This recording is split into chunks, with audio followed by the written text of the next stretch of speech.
Live from the Business RadioX studio inside Renaissance Bank, the bank that specializes in understanding you. It's time for North Fulton Business Radio. Hello again, everyone. Welcome to another edition of North Fulton Business Radio. I'm John Ray, and folks, this is going to be a great one. Andy Kalajian is with us. Andy is a repeat guest, which means he knows what he's talking about, and he's fun to talk to, and he's fun to listen to. Fort Leadership and Sales Consulting is his firm, and he's going to talk to us about personal and professional development. And I'm looking forward to our conversation with Andy, and you're going to enjoy it, I'm quite sure. Before we get to Andy, though, I just want to remind you that if you are tired of that big mega bank experience, if you're tired of chatbots and computer-generated voices, don't come to Renaissance. Renaissance is not the place for you because they deal with you personally. Most people, though, and I dare say if you're listening to this show, you're looking for personal service, and if you are, Renaissance is the place to go. Now, here's what clients that I send to Renaissance tell me. They're big enough to handle pretty much any need you can throw at them as a bank, but they're small enough, again, to deliver their services personally. They answer their own phone at all their branches. So go check them out. RenaissanceBank.com is the place to go. Renaissance Bank, understanding you, member FDIC. And again, I want to welcome Andy Kalajian. Andy is with Fort Leadership and Sales Consulting. Andy, welcome. Hey, John, great to be with you. And thank you so much for the invitation today, as it is the first business day back in 2025. This is the Super Bowl for guys and gals that do what I do, right? Personal and professional development, because it's this time of year that everybody reflects back on what they did last year and where they're heading in the year upcoming. And that's always near and dear to my heart to help folks uncover that. So thanks for the invitation on this momentous kickoff to the new year. Absolutely. I'm delighted to have you and to talk with you always, Andy. But before we jump into some details and some thoughts that you have on where folks need to be leaning and thinking about in terms of their own development, let's talk about some of the details of you. Just give an introduction to you and your work and how you serve folks. Sure. I certainly appreciate that. If you're going to get bored through the rest of the podcast, and I know you won't, but if you did, the conclusion is you really need to be concerned about creating a healthy corporate culture, one character at a time. Creating a healthy corporate culture, one character at a time. What does that mean? Everybody brightens a room. Some people when they walk in, some people when they walk out. And that was from my father. I like that. Good job, Dad. Yeah, but it's true, right? Because everybody's walking in with their character, their hopes and their dreams, their fears and their doubts, their problems perhaps that they're having at home. Employees today come into the organization. They want to bring their whole self to the organization. And that's great. And we want your whole self.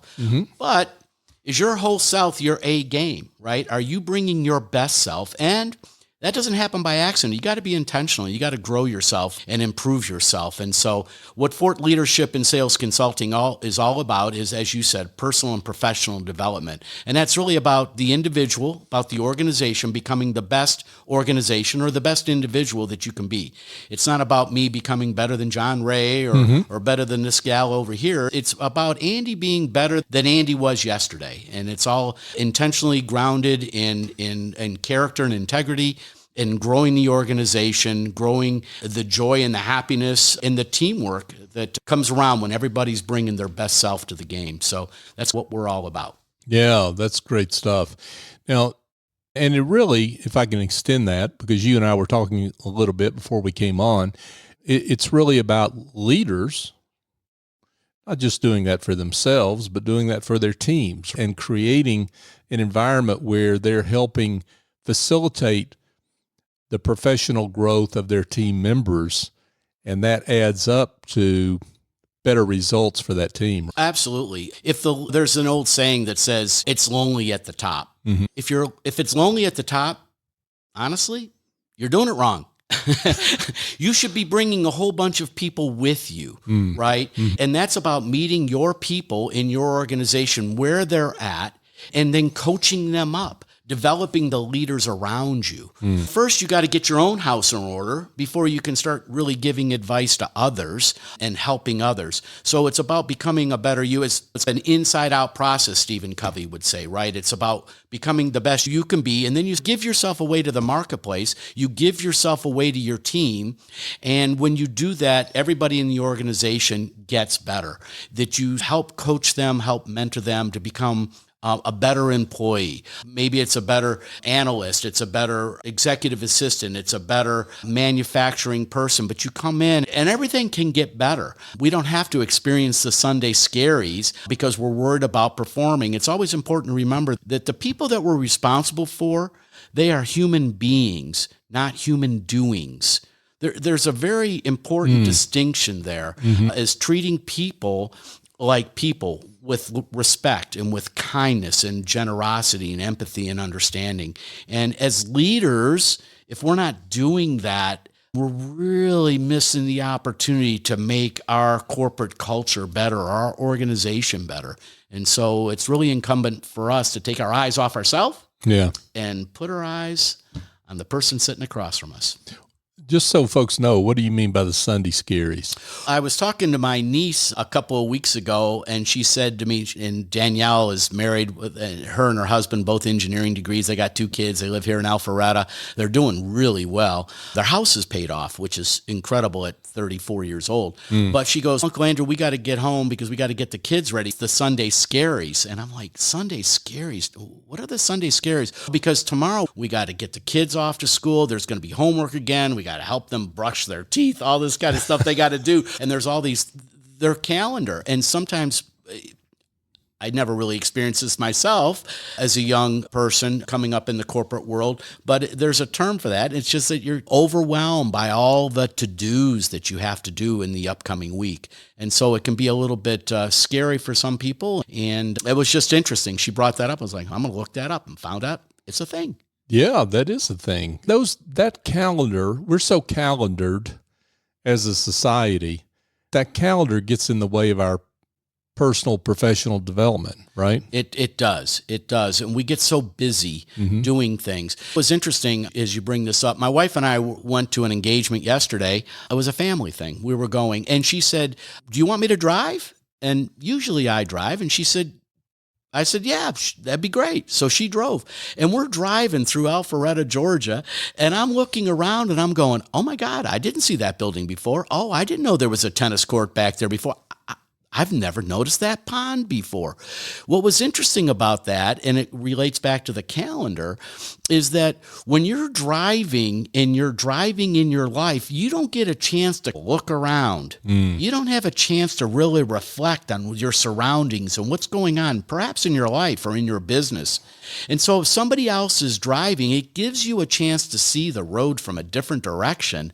And all of a sudden you're like, whoa, look at that. Or, oh boy, maybe I ought to focus on that a little bit more. Right. So it was really an enlightening sort of thing. It just happened yesterday. And it was like, wow, honey, this is really cool. You're driving and I get to look around. I love that. I want to ask you a question about personal and professional development as a thing, that we all know that we need to do it. And a lot of us read books and captured by a particular author or video series or whatever.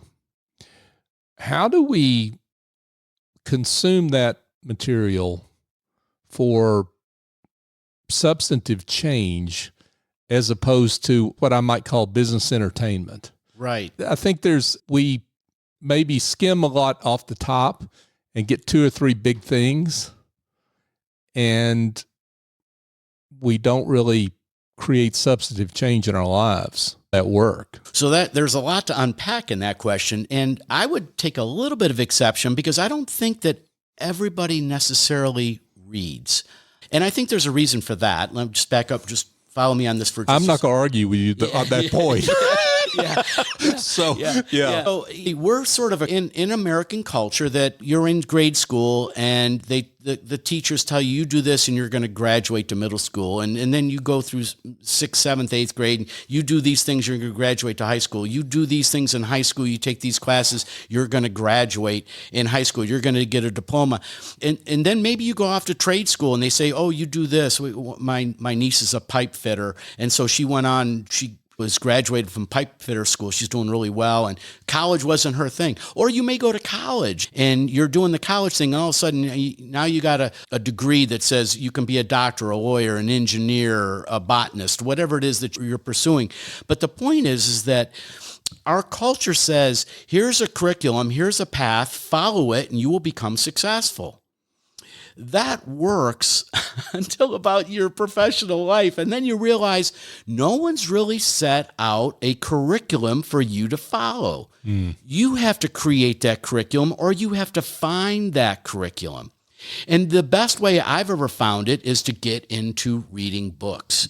And we all get that because in school we went and we read books. We always had, you went to college. Today you have books online or electronic, you have electronic books. But back in the day we had our tuition, our housing, and we had to go buy books. So we understand that we learn through reading, but we think that maybe our company or our employers can provide that pathway that now we're a manager. Now we're a director. Oh, if you keep doing this, you're going to be a vice president. Oh, and if you keep doing that, then eventually you're going to be a regional vice president or maybe the president of the company. Nobody ever really lays that curriculum out for you. It gives you that pathway. By the way, if you do have a company that does it, stay there because that's awesome. Mentoring, teaching, leading that you're working within.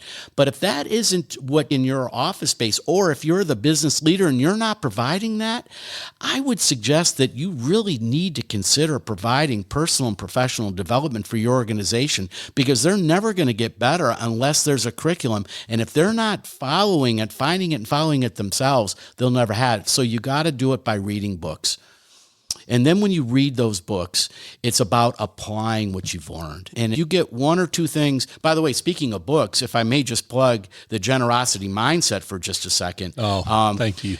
No, it was a terrific book. I've read it. It's dog-eared, right? And I've got lots of highlights with lots of different colors. I've got tabs in there so I can go right to the tab. I put little page tabs in there because it's one of those books that,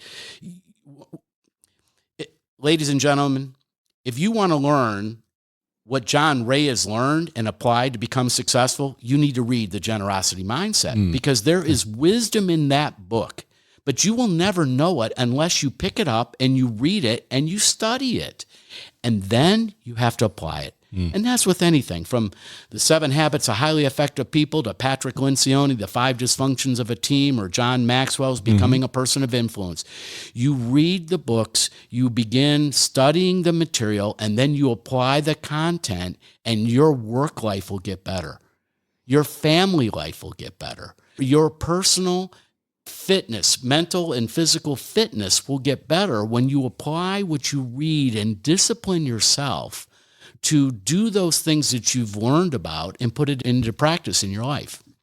Wow. Thank you for that. Was kind to be mentioned in that sentence with those luminaries. So thank you for that. Of course. But if I'm the leader of a team and I want to make myself better, I want to make my team better, both individually and then as a team. What do I do? Do I have a book club? How do I pull this in? I would imagine maybe hiring Andy to help distill some of this would help, right? I'm happy to help you. Absolutely. But let's go. Let's get started. But let's just talk about that because as you say, you have to come up with that curriculum on your own. You can't necessarily go someplace online and say, here's the perfect curriculum for my team and it's unique.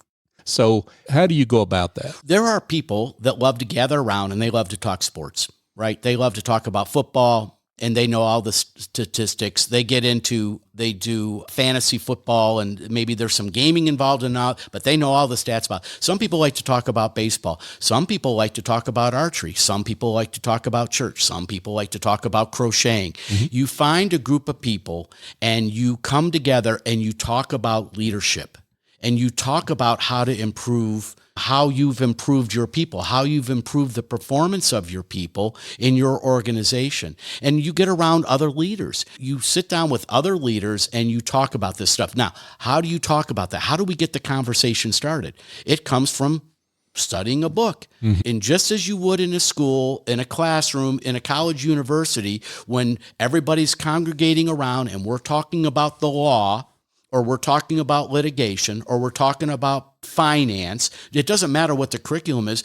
You get like-minded people who come together around a particular curriculum and they discuss it. And the best way to kick that discussion off typically is to have a book or a material or content that everybody's read, everybody sees themselves in the story, and then they share with one another best practices or things to definitely don't do that. I did that, and boy, that thing blew up in my face, but here's what I learned from it. And when you share that within your organization, a couple of things happen. One, everybody grows. Everybody grows. But authenticity happens in that. We begin to trust each other.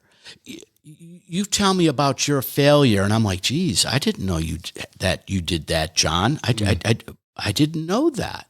And all of a sudden, I'm like, God, he was real with me. He was like a human being. And so there's a connection there. Trust is established between people. We were created for relationship. No man's an island.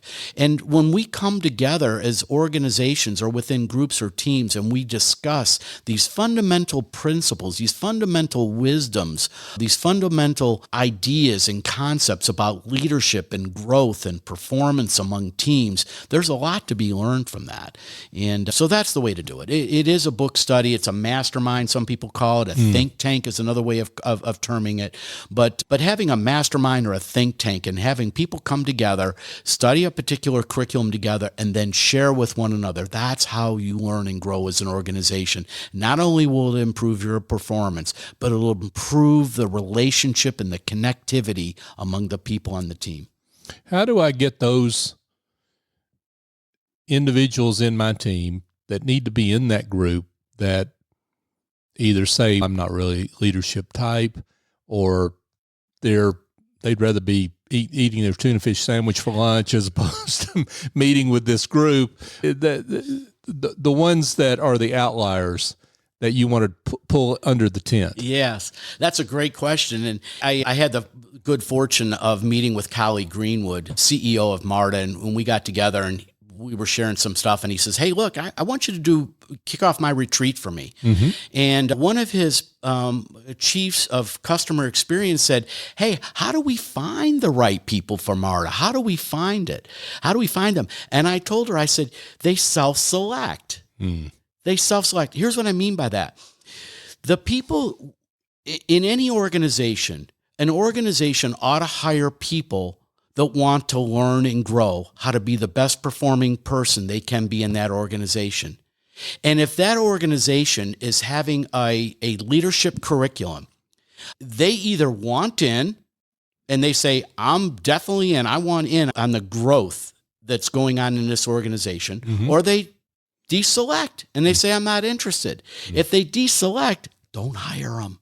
Don't hire that person. Right. Now, if they say, I'm not really sure I'm in, but I'd be curious, then, that person is interested right there. They haven't totally raised their hand yet. They haven't jumped in yet, but they're not running the other direction. The people that run the other direction, you let them go, because eventually their poor performance, their poor character, and they're not bringing their A game to the team, they're going to get deselected anyway, right? We hire for skills and knowledge and fire for character. They don't come out in time. They're not cooperative. They're not encouraging to one another. Oftentimes people are let go because of some personal thing. They're just not bringing their A game to the table. I think that to answer your question is people select, yes, I want to go into a learning and growing environment in this organization. I want to be a part of that. I want to learn and grow.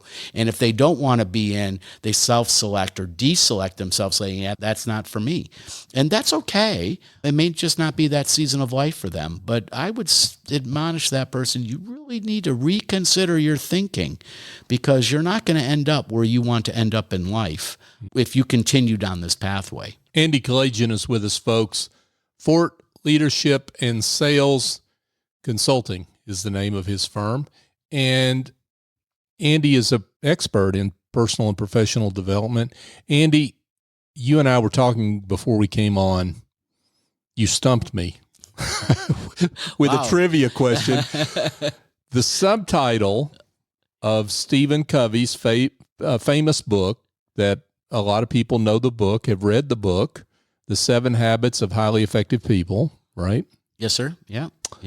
The subtitle of that book. Yes.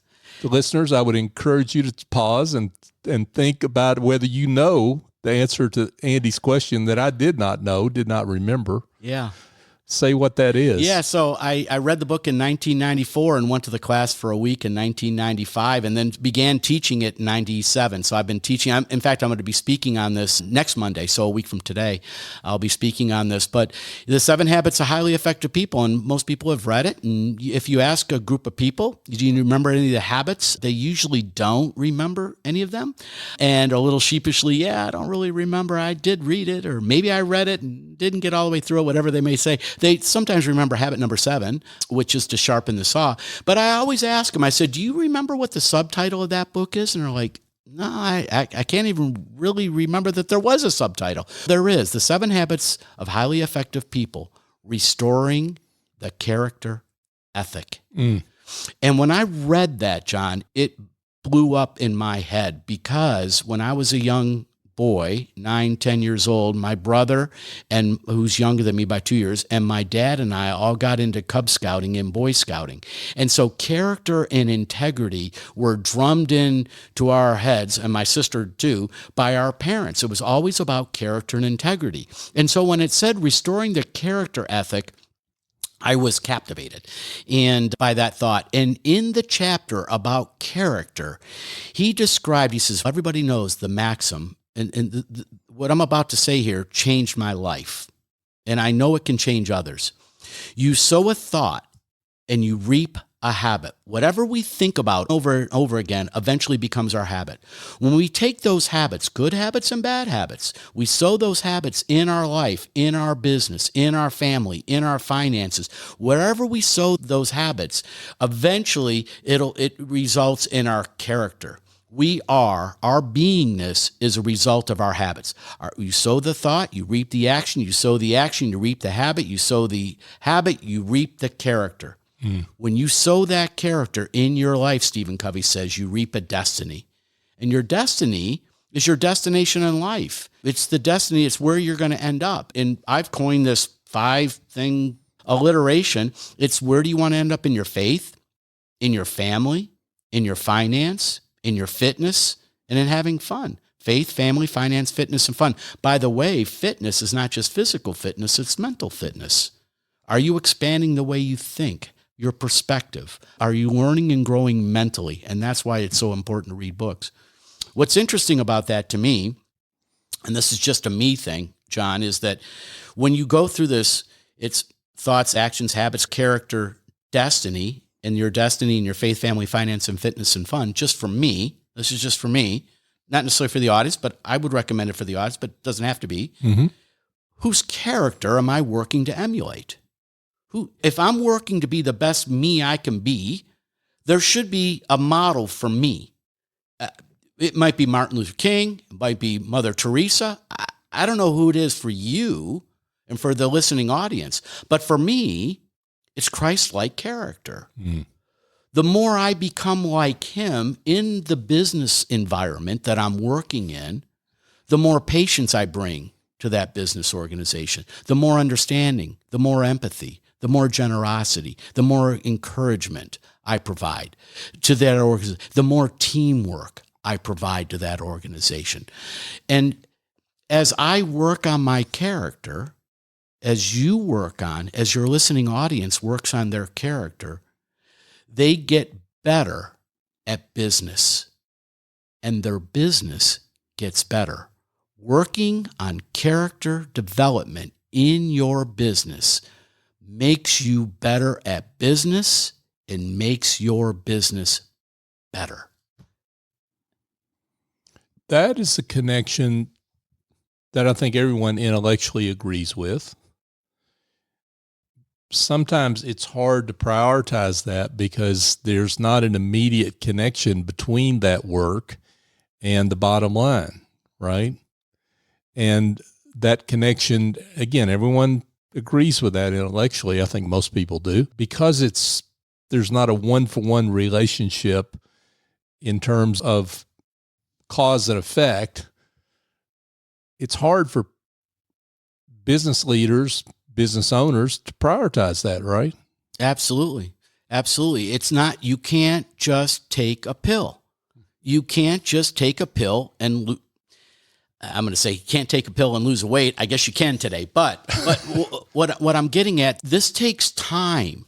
This takes time. We're such instant gratification. We have to be willing to do the work. Nothing good happens just overnight. Mm-hmm. We want an instant gratification thing, but we have to be willing to do the hard work. And it can take days, weeks, months. It can take years. But if you don't begin doing it, it'll never occur.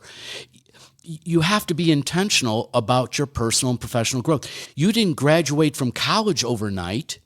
You didn't even find your degree or your major overnight. It took time. Some people, they thought they were going to major in one thing and they ended up doing something in their career that was totally different. That took time to recognize, what is my purpose? What is my vision for my life? Oh, I didn't know that was a possibility. Oh, I never really considered that before until somebody said something to me.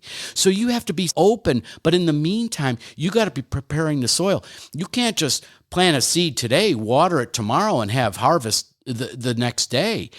There's a season. There's a time of the season. You plant in the spring, you harvest in the fall.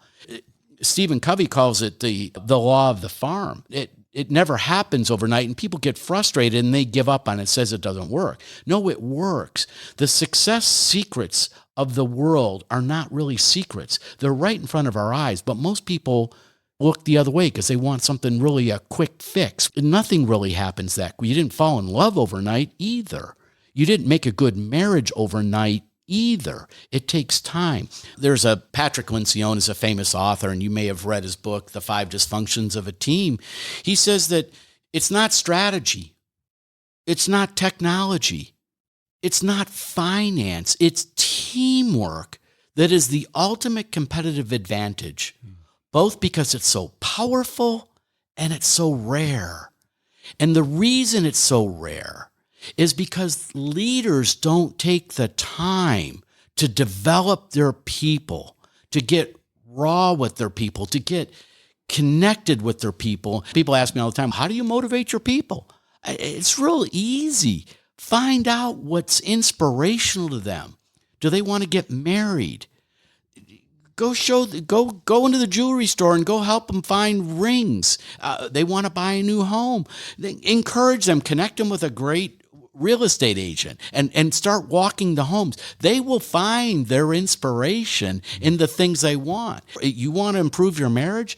Get around other men. I'm speaking to men now who want to improve their marriage, that find that as a priority. And I would encourage people to do that. You owe it to yourself to have a strong marriage. You owe it to your children to have a strong marriage. And by the way, I love to coach men. When I coach men. I don't understand. The more I learn about my wife, the more I don't understand. It's one of those, I've never been a woman, so I don't get it. But I study her, right? I make her the focus of my study and to help her and to encourage her and to love her the best I can. And I think when we do that with people in our organization, our organizations grow and the performance increases and the bottom line increases over time.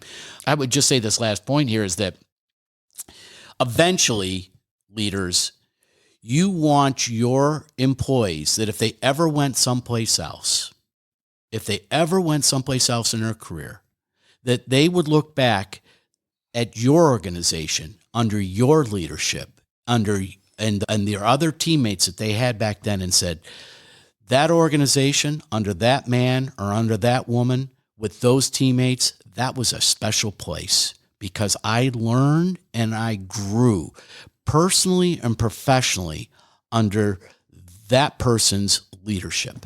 And you do that, you encourage other and develop other leaders. That is really the pinnacle of success. It is not lonely at the top. Quick Braves shout out. Bobby Cox is not in the Baseball Hall of Fame because Bobby Cox was a great baseball player. He was not. He batted .254. He had 9 home runs, and he was just like 45 RBIs. Bobby Cox is in the Baseball Hall of Fame because John Smoltz, Glavine, Maddox, and Chipper Jones all said, see that guy over there? Yeah, that guy over there. That was the man that made me a better player. Mm-hmm. That's why Bobby Cox is in the Hall of Fame. And I think that every leader should, not for their own sake, but for the sake of their employees, aspire to be that person that gets identified as that's the man or that's the woman that made me better at my job. Wow. Andy Kalajian, folks. Andy is the founder, CEO of Fort Leadership and Sales Consulting. One thing that I'm curious about here, and again, we talked about this before we came on, speaking of taking time, you were talking about how you and your wife, Sherry, do a quarterly marriage retreat. Now, if you take the wonderful things that come out of that for your marriage, that seems like a metaphor for what you're talking about leaders needing to do with their teams is, and maybe it's not a physical retreat, maybe it's takes some other form. That's less important than just doing it, right? Is taking the time to stop, reflect, think about what we've done, where we want to go. That's exactly right. And it doesn't have to be an away retreat, right? It could be a dinner. Mm-hmm. It could be a luncheon where we're just sitting around and we're talking, we're breaking bread, we're visiting. It could be going to the bowling alley or Top Golf, or it could be anything like that. But it's one of those things where we're not going to talk about the KOLs of the key opinion leaders of our organization. We're not going to talk about the key metrics of our organization. We're just going to get to know each other a little bit as human beings. I learned today that you were from Nashville. I don't recall knowing that before, but that was interesting to me. I didn't know that. And I've got some thoughts about, I love Nashville. And it makes sense that you would have a Business RadioX in Nashville now too. I was like, oh, that makes sense. Okay, yeah, of course. But getting to know people as human beings and getting to know their hopes and their fears and their dreams and knowing about their kids. And maybe some lady keeps showing up late at work because she's got a child at home that's suffering from a particular illness or disease or something. And golly, sure would be nice if we, as a leader, if I knew that about her, if I could show her a little bit of compassion and understanding why she's coming in a few minutes late, maybe. That would be good for me to know as a leader. And maybe I can have one of her teammates step in and say, hey, look, Barbara over here has got a little bit of challenge. Can you step in and do what Barbara's doing for the next 15 minutes or so? And all of a sudden the other person comes in and says, oh, yeah, I'd love to help Barbara. I didn't know she had that challenge at home either. And all of a sudden you're seeing compassion from Barbara's colleague. And golly, you've never seen compassion come out before, but you never offered the space for it before. And so I think getting to know people on a human level, that they're, again, human beings and not human doings. Human beings and not human doings. Let's see them for who they are and their contribution that they can make to our organization. And let's encourage them and build them up. And let's give them the tools that they need to become a better them. And let this be a place where we're an incubator, a foster of human growth and potential within our organization. So, Andy, what are the characteristics of the organization, the types of organization or the circumstances that are going on internally? Who needs to pick up the phone and call you? I think every organization, honestly, I think as good as anybody is, you can always get better. There's always room for improvement. There's always any sports celebrity, Hollywood celebrity, anybody that's really good at their craft, you're like, whoa, that guy's the best or that girl's the best. They practice their craft all the time. So generally I say everybody needs it, right? Everybody needs it. But really, if I were to just focus in, any leader who wants to improve, I'm looking for leaders who are looking to improve their leadership capacity, to develop other leaders. So I'm looking for leaders. I collect leaders. That's one. The other one is I'm looking for anybody that aspires for leadership. If one day you think that in your career you want to lead other people and you want to develop other people, there's no better time than starting your leadership development now, because leaders are not born. They are not born. Leaders select themselves and say, I want to lead. And in order to do that, you have to begin to understand and develop people. And so for you first, and for me first personally, the hardest person I got to lead is myself, right? It's not the others around me. It's me getting to do what I need to do. And just like it is for you, you learn to lead yourself and then you lead others. So two groups of people that I'm focused on are really leaders who want to improve their leadership ability, capacity, and then again, aspiring leaders, people that think that, yeah, one day when I'd really like to make partner in this organization, or I'd really like to be the head of this, or I'd like to be the chair of that. Those are the people that are raising their hand saying, yeah, I want in on what's going on here. And how do you work with folks like that? Coaching, one-time retreat, any of the above? Yeah, how do you work with them? Yeah, so I've done executive coaching for CEOs of organizations, and that's just a one-on-one thing. Sometimes that's over Zoom on a monthly basis. Sometimes that's in person. I oftentimes go in and do keynotes for an organization. And what that does is that usually what happens, that CEO says, hey, I want you to come in and do a keynote for me, or I want you to come in and do a retreat for me.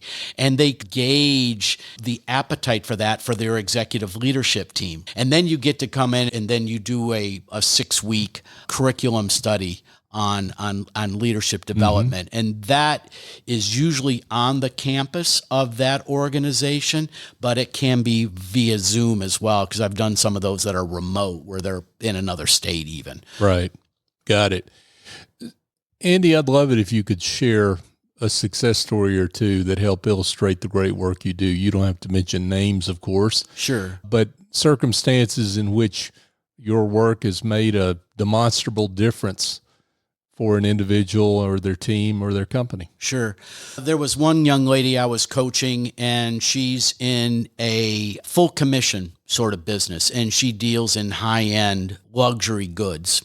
And so I was helping her, coaching her weekly at first, and sometimes it was daily, but it was weekly, and it got to be monthly, and she achieved a certain level of success where now she was going off to Lake Tahoe for a corporate thing, and she went up to Tahoe, and she had never skied before, maybe once. I think she had skied once before, and she went down the slope the third time at Tahoe and tore her ACL. Oh, no.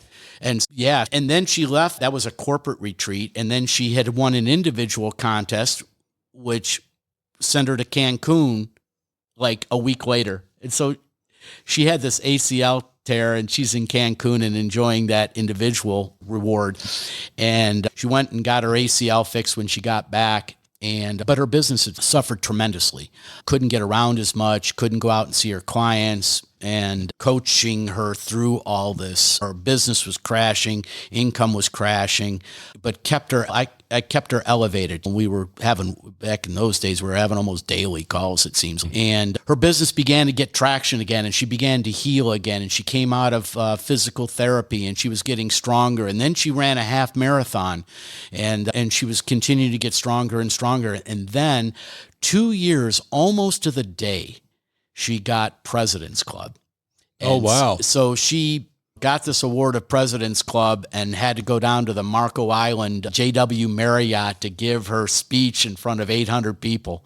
And it was an incredible, powerfully crafted, I was like, whoa, this woman's really gifted at public speaking. I think she's better than I am. But it was an incredible speech, but it was an incredible story because as she climbed the mountain of success and then went down a mountain and crashed, and her business began to crash, and she came back up. And like I said, 2 years to the day. And that's a coaching experience. I'm very proud of that one because it was really something else. And I've got a recording of the speech. If anybody wants to hear a recording of the speech, let me know because I'll get it to you. I got the MP3 file on that speech, and it was an incredible speech. It was like 6 minutes long in front of 800 people. But poise and the story of what she went through is an incredible story. Wow. Andy Kalajian, folks, Fort Leadership and Sales Consulting. Andy, this has been great. And to follow up on what you just said, let's give folks contact information where they can find you, not only if they want a copy of that speech, but if they want to learn more about you and how you work with companies, organizations, leaders. Sure. You can find me at fortleadership.com, F-O-R-T, leadership, all one word, fortleadership.com is the website. I've got content on there and all kinds of stuff on there. In fact, this Business RadioX will be on fortleadership.com. But in addition, you can reach out to me by email. That's Andy@fortleadership.com, Andy@fortleadership.com, or reach out to me personally. Send me a text. Cell phone number is 770-597-9005. That's 770-597-9005. Andy Kalajian, folks, and I can tell you that Andy does, from my own perspective, I just love sitting and chatting with Andy and listening to him and learning from him, and I know he would be someone that you ought to be in touch with if you need someone that can help you take it to the next level professionally and personally.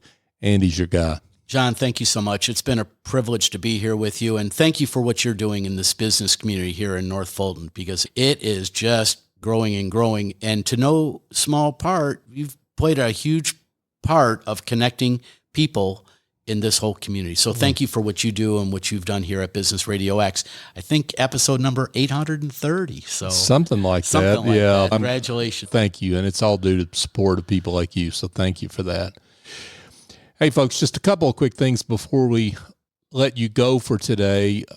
One of them is just to thank you. If you're listening to this show, I want to thank you for your support. As Andy mentioned, this is show number 830 or something like that. I can't remember exactly how many, but we've survived here and thrived over almost 9 years. It'll be 9 years in May of 2025. And we've only gotten this far because of you, because you support us in our mission to be the voice of business in the North Fulton region and beyond. And I'm grateful for that support. You like us on social media, share our shows with folks that you think would be interested. You send us great guests from time to time, and I'm grateful for that. So thank you. Thank you. As you continue to support us, I'm grateful for that support and backing. Also, I just wanted to remind you that I have a book out.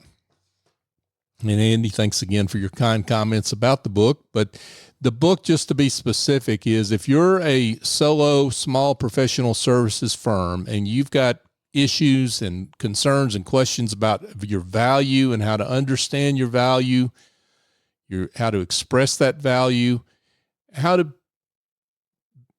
improve your business development and your pricing, this book is written for you. It's called The Generosity Mindset, A Journey to Business Success by Raising Your Confidence, Value, and Prices. Go to thegenerositymindset.com to learn more and to learn where to buy the book, which is essentially where all great books are sold. So for my guest, Andy Kalajian, I'm John Ray. Join us next time here on North Fulton Business Radio.